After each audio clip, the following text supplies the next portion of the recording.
Bismillahirrahmanirrahim. Assalamualaikum warahmatullahi wabarakatuh. Oke, kali ini saya akan membawakan materi pada mata kuliah dokumentasi kebidanan.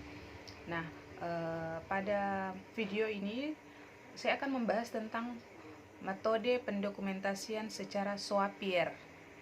Nah, pada pertemuan sebelumnya sudah dibahas tentang pengertian dari dokumentasi itu apa, dokumentasi kebidanan seperti apa, prinsip-prinsip, teknik, dan modelnya. Kali ini saya akan bahas tentang metode. Nah, untuk metode pendokumentasian itu di kebidanan ada yang dikenal dengan Swappier, Swappie, Swappiet, dan Swap.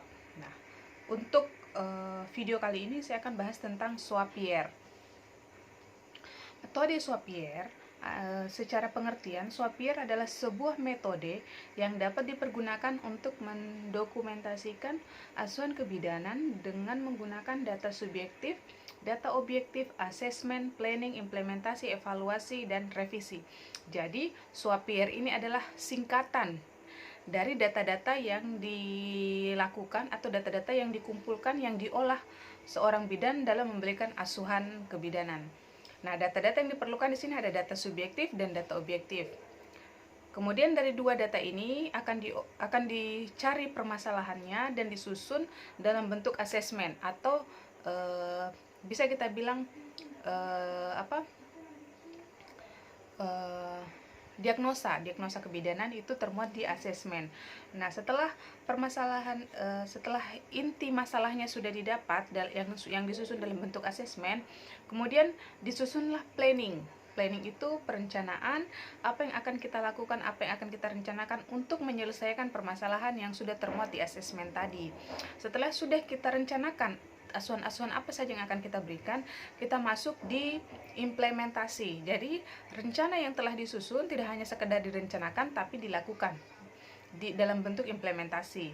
Kemudian setelah dilakukan, diimplementasikan rencana tadi, kita evaluasi apakah permasalahan dapat teratasi atau berkurang dan selesai seperti itu. Kalau misalnya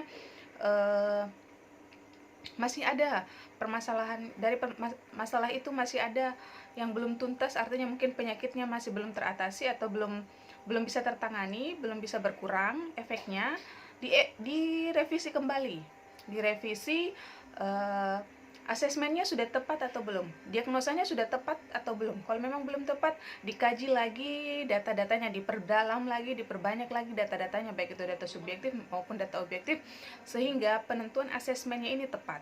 Di saat penentuan asesmennya tepat, otomatis kita bisa merencanakan planning juga secara tepat, karena penentuan planning kita sesuaikan dengan asesmennya. Jika asesmennya berat, tentu planningnya juga lebih berat, lebih banyak kolaborasi. Tapi kalau misalnya asesmennya ringan, mungkin tidak dibutuhkan kolaborasi, hanya tindakan mandiri saja, seperti itu. Jadi Swappier ini adalah pendokumentasian atau singkatan dari susunan dokumentasi yang dibuat oleh seorang bidan, di mana terdiri dari data subjektif, yaitu data yang didapatkan dari anamnesa kepada pasien.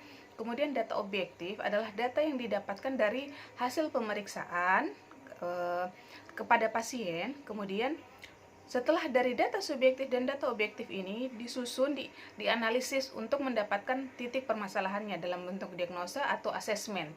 Saat asesmennya sudah didapatkan, disusunlah rencana asuhan, yaitu planning. Setelah sudah disusun planningnya, diimplementasikan planning itu. Setelah diimplementasikan, dievaluasi masalah teratasi atau tidak. Kalau tidak teratasi masalah itu, direvisi kembali. Begitu seterusnya dilakukan sampai permasalahan atau sampai asuhan kebidanan itu selesai. Saya kira itu saja untuk pembahasan tentang metode pendokumentasian secara Swappier. Terima kasih. Wassalamualaikum warahmatullahi wabarakatuh.